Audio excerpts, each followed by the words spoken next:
Bonjour, nous allons parler des problèmes de gestion de récidive des hernies discales déjà opérées. C'est une des complications chirurgicales les plus fréquentes.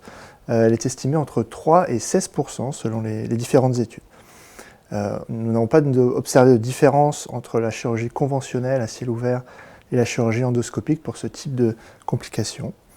Par contre, il existe des facteurs de mauvais pronostic préopératoire, notamment chez les patients fumeurs, les patients obèses, et les patients qui présentent une grande instabilité mécanique, notamment les gens qui ont des grandes hauteurs discales, de grandes amplitudes segmentaires lombaires et un faible angle de lordose lombaire. C'est les gens qui vont avoir une pression plus importante au niveau du disque et donc un risque majoré de récidive de hernie discale. On va distinguer deux cas de figure, les récidives précoces et les récidives tardives. Les récidives précoces sont des récidives qui apparaissent dans les 30 jours post-opératoires. C'est un peu arbitraire, mais il n'y a pas de définition précise dans la littérature. Elle est considérée entre environ 0,8% de récidives sur des séries de plus de 60 000 patients. C'est une complication qui est plus fréquente que les infections qui sont estimées à 0,3%. On va suspecter cette récidive chez des patients qui vont venir avec une douleur brutale et une récidive des symptômes après un intervalle libre post-opératoire, souvent non douloureux.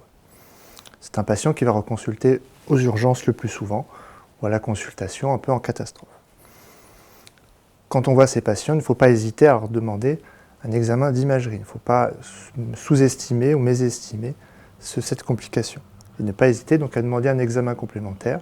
À ce stade précoce, le meilleur examen reste l'IRM lombaire avec injection qui va permettre de distinguer les différentes complications possibles.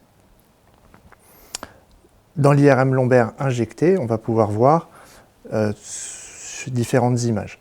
Sur l'image de gauche, on peut voir la réapparition de quelque chose au niveau du site opératoire. On n'est pas certain que ce soit une récidive d'hernie, ça peut être un hématome, ça peut être une image normale.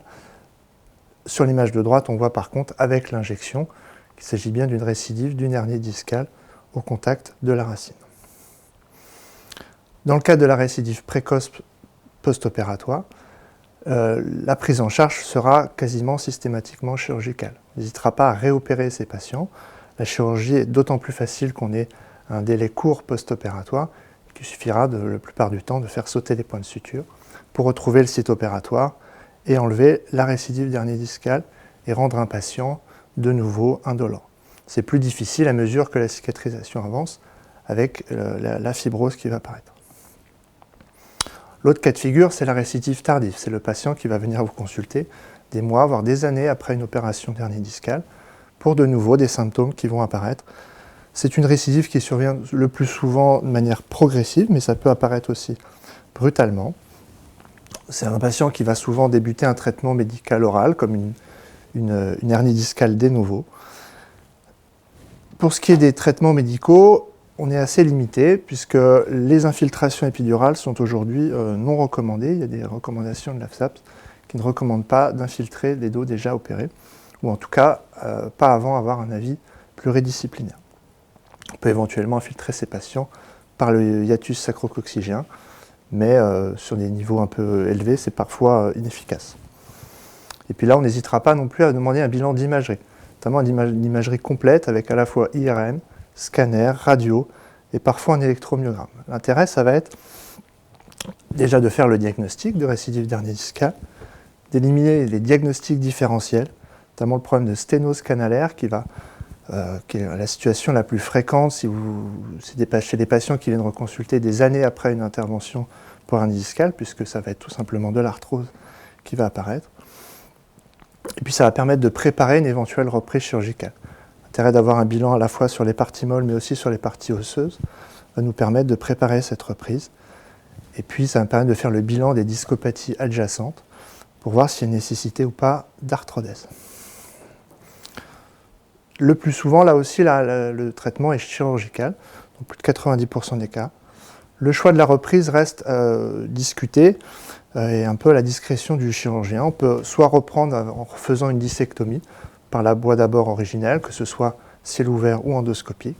On peut faire aussi des laminectomies, c'est des décompressions un peu plus larges, avec notamment s'il y a une sténose canalaire associée. Et puis aussi parfois, on peut y associer une arthrodèse lombaire si on veut vraiment bloquer le disque lombaire. Il n'y a pas de guideline aujourd'hui.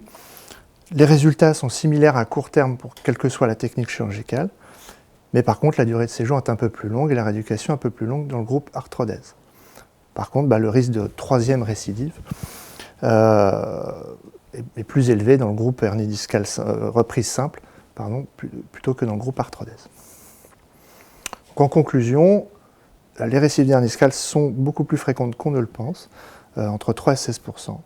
Il ne faut pas hésiter à demander, même en post-opératoire précoce, une IRM injectée si on suspecte une récidive d'hernie discale.